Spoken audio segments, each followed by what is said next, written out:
સ્વાગત છે અને આજના ન્યુટ્રિશનની સેન્ટરની શરૂઆત કરતા પહેલા હું મારા હેલ્થ રિલેટેડ કરીશ. મારું નામ વર્ષા વ્યાસ છે અને મને આ ન્યુટ્રિશન સેન્ટરમાં આવ્યા પહેલા ઘણા જ હેલ્થના ચેન્જીસ હતા, પણ હેલ્થના ચેન્જીસ હતા પણ મને ખુદને ખ્યાલ નહોતો. મને બેક પેન એટલું થતું, ગેસ, એસિડિટી અને ખાસ મને હોર્મોન અનબેલેન્સ થતા. 35 વર્ષની એજની અંદર હોર્મોન અનબેલેન્સ મને એટલા બધા થતા કે હું દવા લાવવાની, મારે ખાવાની અને 15 દિવસની મારી રૂટીન સારું રહે અને 15 દિવસ પછી મારી જર્ની પાછી એની એ જ ડોક્ટર પાસે પાછું જવાનું, ડોક્ટરને ચેન્જ કરવાના, કંઈક આવી મારી લાઈફસ્ટાઈલ હતી. અને બેક પેન માટે પણ હું નોર્મલ, મને ઘણીવાર ડોક્ટર એવું કહેતા કે તમે એક કામ કરો, બેક પેનની અંદર ઇન્જેક્શન લઈ લો, પણ મારે મેડિકલ સ્ટોર હોવાથી મને ના પાડતા કે નહીં, જ્યાં સુધી પેઇન ક્યુલર લો ને ત્યાં સુધી આપણે ઇન્જેક્શન લેવાનું કંઈ છે નહીં. આટલી બધી મારી હાલત ખરાબ હતી અને મને આટલા નાના હોર્મોન ચેન્જીસ હતા. એમાં હોર્મોન અનબેલેન્સમાં હું ડોક્ટર પાસે જઉં ત્યારે ડોક્ટર મને એવું કહેતા કે તમે યોગ, મેડિટેશન, પછી વિટામિન્સ, પ્રોટીન વાળો વધારે એવો ઇન્ટેક રાખો. પણ મારું એ ટાઈમમાં એવું નોલેજ નહોતું, 7 વર્ષ પહેલા. કેમ કે મારી જર્ની કામ કરવાનું, બચ્ચાઓને સ્કૂલે ટ્યુશન મૂકવાના અને પાછું એનું એ રૂટીન લાઈફ કામની, અને આ બધા વચ્ચે જ મને એટલા બધા હેલ્થના ચેન્જીસ થઈ ગયા કે એટલામાં મને મારા ભગવાન મળ્યા, મારા કોચ, જે હું એમને થેન્ક યુ કહીશ કે એમને મારી આખી લાઈફ ચેન્જ કરી નાખી. થેન્ક યુ કહીશ મારા કોચ અને આ ન્યુટ્રિશન સેન્ટરને, કે જ્યાં નાની નાની બાબતથી માંડીને કઈ રીતે આપણે ખાવું પીવું, એક્સરસાઇઝ, વોટર ઇન્ટેક કઈ રીતે રાખવો, આટલી સરસ અમેઝિંગ મને બધી દરેક નાનામાં નાની જાણકારી મળી. અને મારું રિઝલ્ટ જોઈ આટલું અમેઝિંગ અને બહુ જ સરસ, મારું 90 દિવસની અંદર બહુ જ સરસ મારું રિઝલ્ટ આવ્યું. આજ 7 વર્ષની અંદર કોઈ પેન ક્યુલર નહીં, કોઈ દવા નહીં, કે બેક પેન તો મને એવો ખ્યાલ જ નથી આવતો કે હું દવા લાવતી હતી બેક પેનની, મતલબ કે હોર્મોન અનબેલેન્સમાં હું દવા લાવતી હતી. અત્યારે એ 7 વર્ષની જર્નીમાં મને અત્યારે 7 વર્ષ પછી આવા ચેન્જીસ છે એવો મને કોઈ ખ્યાલ જ નથી આવતો. તો થેન્ક યુ કહીશું મારા કોચને. અને મારું જ રિઝલ્ટ જોઈ અને હું હેતલબા હશે તો ત્યાં એમને અનમ્યુટની એક રિક્વેસ્ટ મોકલીશ.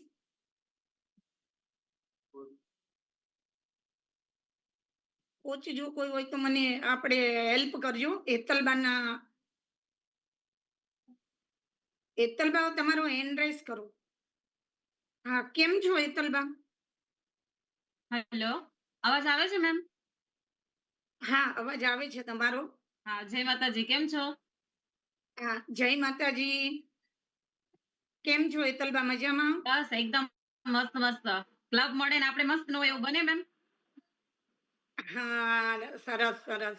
તો તમને આ ન્યુટ્રિશન સેન્ટરમાં આવ્યા પહેલા તમને હેલ્થના ચેન્જીસ શું શું હતા અને તમારું શું રિઝલ્ટ છે, જરા શેર કરો. હવે મેમ કહું ને કે રિઝલ્ટ શેર કરું ને એના પહેલા તો એવું જ કહું કે આ ક્લબમાં આવી ને એ પછીની તો મારી તકલીફ જે કઈ હતી ને બધી ભૂલાઈ ગઈ છે. અને જ્યારે આ ન્યુટ્રિશન સેન્ટરમાં આવી ને એ પહેલા મારી તકલીફ બહુ હદ વિનાની હતી, જે મને ખબર નહોતી કે અહીંયા મારા પ્રોબ્લેમ સોલ્વ થશે બધા. આમાં કેવું છે કે મેં જ્યાં ડોક્ટરને બતાવ્યું ને, તો ડોક્ટરે, જે અમારા ફેમિલી ડોક્ટર હતા, એને મને એવું કીધું હતું કે બેન તમારું બચપનથી આવું હોય ને તો કે તમારું વેટ ઉતરે એવું મને લાગતું નથી એમ. અને મેં પપ્પાને વાત કરી. મેં કીધું પપ્પા, મેં કીધું અહીંયા આપણને જે રાહુલ સર છે એ તો એમ કહેતા હતા કે વેટ નો ઉતરે, તો મેં કીધું મારા માટે તો વેટ ઉતારવો બહુ મુશ્કેલ છે. તો પપ્પા કે ના, ઈ કે કાંઈ મુશ્કેલ નથી, કે મેં કર્યું ને ઈ કે એને લગભગ 90 કિલો માંથી એમનું 10 કિલો વજન વેટ લોસ થયું હતું. એટલે પછી એમને કીધું મને, અને એમને તકલીફ બહુ અતિશય હતી, કમરનો દુખાવો, હર્ષ કે ને એ, અને ઘૂંટણના દુખાવા ને એવું બધું બહુ જ હતું. તો પછી એમને આ ન્યુટ્રિશન પહેલા યુઝ કર્યું અને પછી મને કીધું પપ્પાએ. તો મેં કીધું પપ્પા આટલું બધું મોંઘું તો મારાથી નહીં થાય. પપ્પા કે હું છું ને, કે ટેન્શન હું લેત કે. તો સંગીતાબેન એમને મળ્યા ત્યારે એમને બધી વાત કરી, એટલે પછી પપ્પાએ મને કીધું કે ના ના ઈ કે તને, મેં કીધું પપ્પા હું ન્યુટ્રિશન લઉં પણ મને ચાની તલબ તો બહુ લાગે. મેં કીધું ઈ વસ્તુ મારાથી બહુ નામુમકિન છે એમ કરવું. તો પપ્પા કે ના ના ઈ કે એકવાર લેતો ખરી. કે તો મેં પેલા છે ને એમનામાંથી અફરેશ ચાખ્યું. તો મને સારું લાગ્યું. મેં કીધું ના હવે આમાં ચા નો ટેસ્ટ આવે ને તો આ વસ્તુ તો લેવી જ પડે. જો ચા ભૂલાઈ જતી હોય ને તો એના જેવું કઈ નહીં. તો પછી મેં આ લીધું ને સંગીતાબેન ને મેં સવારે વહેલા ફોન કર્યો. મેં સંગીતાબેન મને ન્યુટ્રિશન મોંઘું તો પડે છે પણ આજે ગમે તે થાય કોસ્ટલી હોય ને તો મને દઈ જાવ તમે, મને તબિયત સારી થાય ને એવું કરો. ને કહેવાય ને મેમ કે ગાંડા જેવું જીવન થઈ ગયું હતું, એવી રીતના હતું બધું. વેટ ઓવરવેટ હતું તો ચાલવામાં બી તકલીફ પડે અને સ્નાયુના દુખાવા અતિશય. પણ એ ખબર નહોતી પડતી કે સ્નાયુના દુખાવા કેવાય. હાથ પગ એ બધું જેવું જોઈન્ટ્સ બધું બધા જ દુખાવા મને બહુ હદવિનાના થતા હતા એમ. અને રસોડામાં રસોઈ કરીએ ને તો વિચાર કરીએ કે ભાઈ આટલી 30 વર્ષની એજમાં આટલા બધા દુખાવા, હજુ છોકરા નાના છે તો જીવન કેમનું પ્રસાર થશે એવું થતું. અને મારું કામ મહેંદી આર્ટિસ્ટ નું હતું તો મહેંદી મૂકવા જાઉં તો ન્યાય મને કામ કરું પણ ફિલિંગ તો બધી શરીર ઉપરની જ આવે કે ભાઈ આટલું બધું ઓવરવેટ હોય અને આ બધી તકલીફ પડે, કામમાં ઇન્ટરેસ્ટ હોય, કામ કાંઈ કરી નથી શકતા તો આગળનું જીવન કેમનું પ્રસાર કરીશું, એવા બધા વિચાર આવ્યા કરતા. ને સંગીતાબેનને હું થેન્ક યુ કહું કે સંગીતાબેને મારા માટે બહુ મહેનત કરી છે એમ. ને પ્રોબ્લેમ્સ તો બધા એવા હતા કે B12 ની પ્રોબ્લેમ હતી. શરીર બહુ હદવિનાનું વધતું જતું દિવસે દિવસે. ઘટાડવાની બહુ કોશિશ કરી હતી કે જીરા પાણી પીધા, મધ પીધા અને ચાલી તો ઘૂંટણ ને એવું બધું દુખવા માંડે. ને પગ તો એમ લાગે કે જાણે પરાણે ખેંચી ખેંચીને ઉપાડીને એટલું બધું હદ વિનાના પેઇન થતા હતા એમ. અત્યારે બધી વસ્તુમાં રાહત છે મને. ને તમારા ફાધર ની કેટલી ઉંમર છે? તમારા ફાધરે ફર્સ્ટ જયારે ન્યુટ્રિશન લીધું તો? મેમ અત્યારે હશે એમની લગભગ 75 એજ તો હશે જ એમની. 75. તો તમારા ફાધર ને શું પ્રોબ્લેમ હતો? એમને ખતરનાક પ્રોબ્લેમ હતી. હરસ મચ્છા બહુ જ હતા. તમારા ફાધર ને બહુ ખરાબ તકલીફ હતી એમની તો. આપણે લેડીઝ જેવા પ્રોબ્લેમ થાય એવું કઈ તોય ચાલે. અને અત્યારે ઘરની અંદર કોણ કોણ આ ન્યુટ્રિશન યુઝ કરે છે?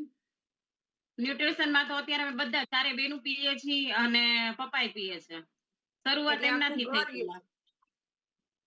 ઓકે. ને મારી છોકરી ડાયનોસેક પીવે છે. મારી બેનની છોકરી છે એ ડાયનોસેક પીવે છે. એટલે પૂરા બધા ન્યુટ્રિશન લઈએ છીએ અમે તો. એટલે આખું હોમ ન્યુટ્રિશન હોમ થઈ ગયું મતલબ. હા, સવારમાં બધા પેલા છે ને કેવું થતું કે 1 લીટર ની કેટલી હોય ને તો બધા ઓછું પડતું ચા. એનો બદલે હવે અમારા ઘરમાં ચા બનતો જ નથી અત્યારે તો. બધા સવારે મોટા મોટા કપ લઈને બેઠા હોય, શેક પીએ.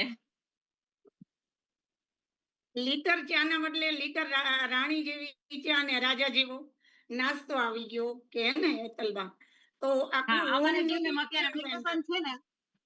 વેકેશન છે ને તો અત્યારે બધા શું કરશે, હવે કીટ અમારા ઘરમાં બહુ ઓછી પડશે. હવે એક કીટ અમારે 3 દિવસ ચાલે. હમ. એટલા એટલે શેક મતલબ પીવાય છે કે અત્યારે. મજા આવે એમ. આખું ઘર જો ન્યુટ્રિશન આ રીતે યુઝ કરતું હોય અને એકાબીજાના હેલ્થના ચેન્જીસ યાદ આવે ત્યારે કેવી ફિલિંગ આવે આપણને? અરે આમ કેવાય કે મેમ શેક પીએ ને ત્યારે તો કેવાય કે ભગવાનનો પ્રસાદ છે એવું ફિલિંગ આવે. વિચારો જો એમના ફાધરે સ્ટાર્ટ કર્યું અને ધીમે ધીમે આખું ઘર ન્યુટ્રિશન સેન્ટર સ્ટાર્ટ કર્યું. આખા ઘરના બધા જ લોકો ન્યુટ્રિશન ઉપર આવી ગયા કેમ કે બધાને નાના નાના હેલ્થના પ્રોબ્લેમ હતા.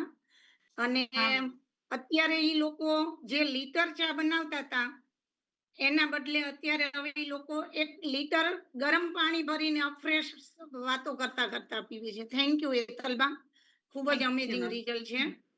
હવે નેક્સ્ટ ચંદ્રિકાબા હોય તો તેમને ત્યાં અનમ્યુટની રિક્વેસ્ટ આવી હશે. ચંદ્રિકાબા હેન્ડ રાઇઝ કરો તમારો જો ચંદ્રિકાબા હોય.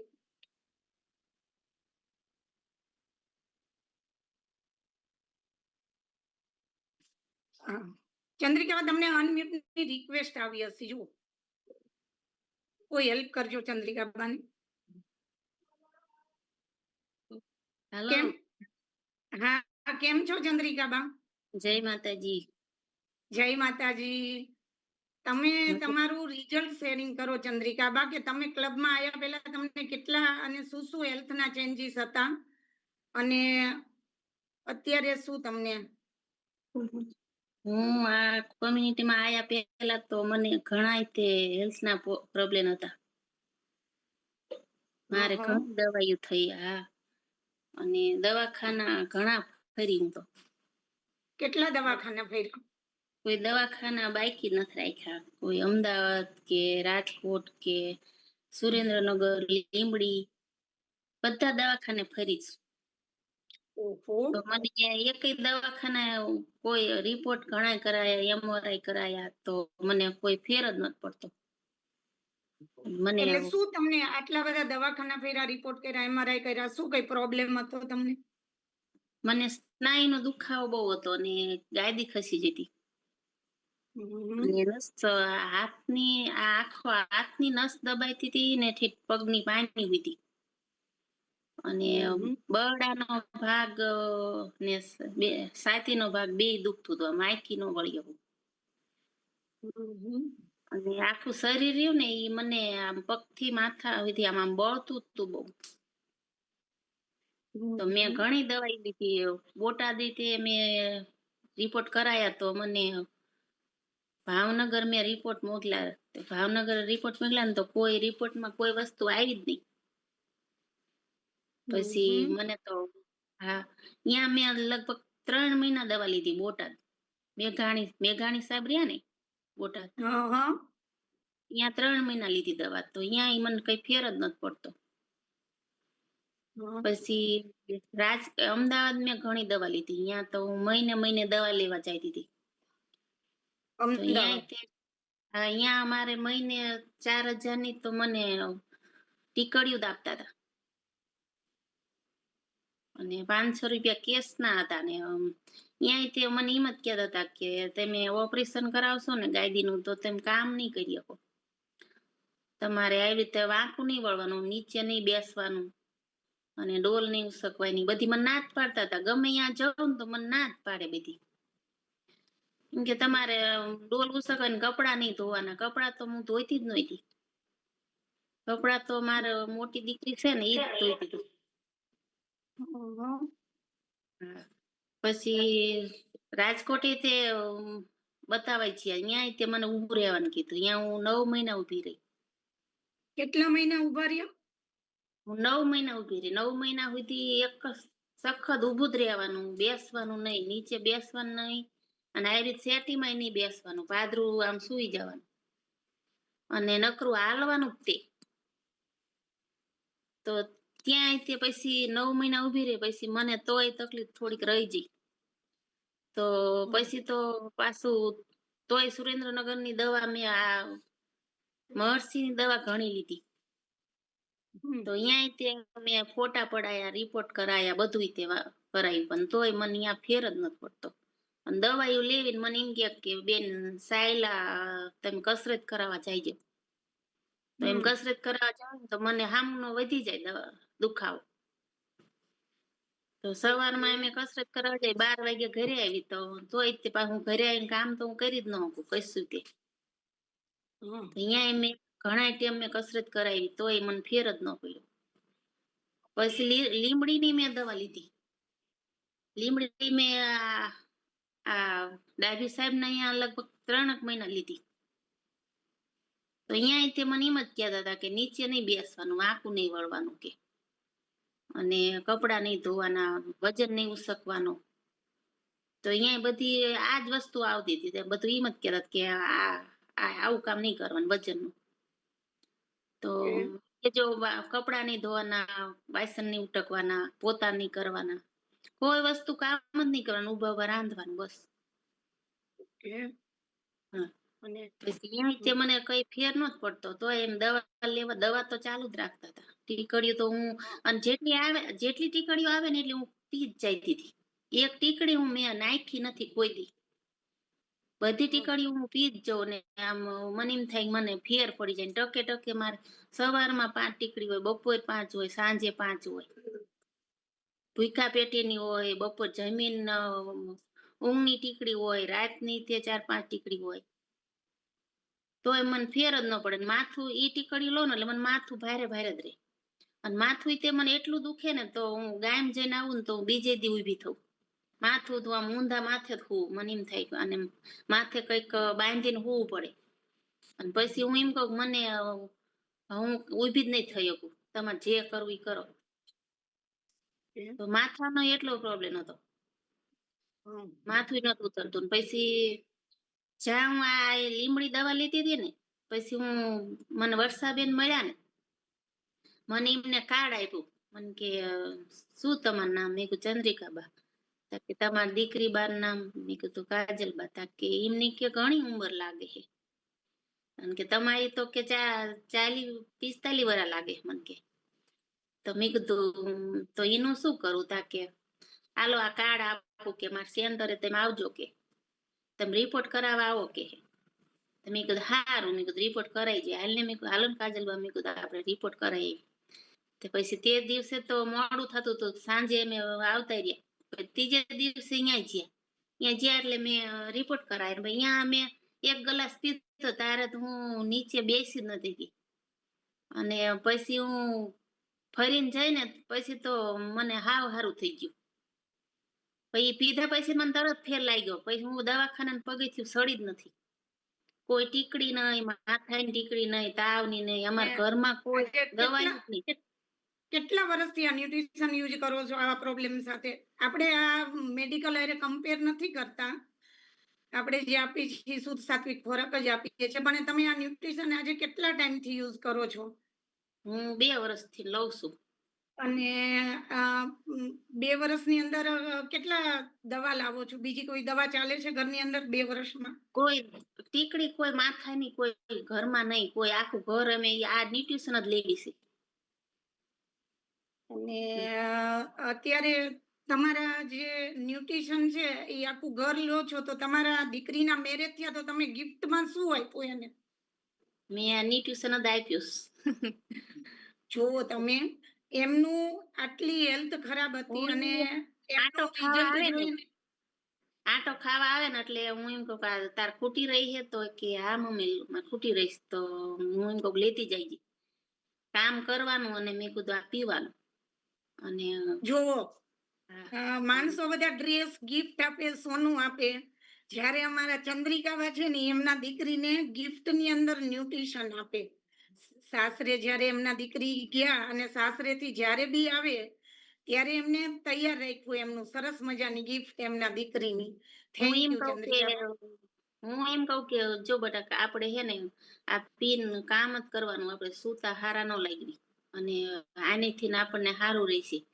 અને જો મને બધું સારું થઈ ગયું. નકર ઈ હતા ને તા મારે કપડા ને બપડા ઈ ધોતા હતા, મને તો સારું જ નતું.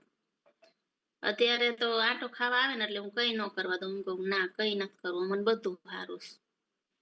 Thank you Chandrikaba. ખૂબ જ સરસ તમારું રિઝલ્ટ છે. અને હવે નેક્સ્ટ આપણે એક નેક્સ્ટ નીતાબેન હોય તો એમને અનમ્યુટની રિક્વેસ્ટ મોકલશું. નીતાબેન તમારો હેન્ડ રેઝ કરજો.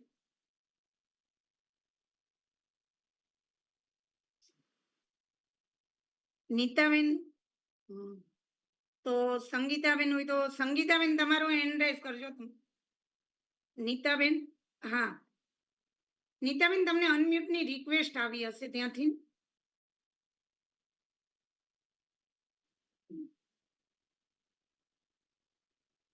કેમ છો નીતાબેન? હા બસ મજામાં. તમે? બસ જો મજામાં. તમારું રિઝલ્ટ શેરિંગ કરો નીતાબેન. મને છે ને માથાનો દુખાવો બહુ રહેતો હતો, અને રાત્રે આખા શરીરે ધડાફડા પડી જતા હતા. રોજ રાત્રે ગમે ખાવામાં ખાવ કે ન ખાવ તો ધડાફડા રાત્રે થઈ જ જતા હતા. તો મને માથા દુખાવામાં ઘણો થોડુંક ચાલુ તો થાકી જવાતું હતું. પછી એક્સરસાઇઝ ને એવું તો કઈ થતું જ નતું.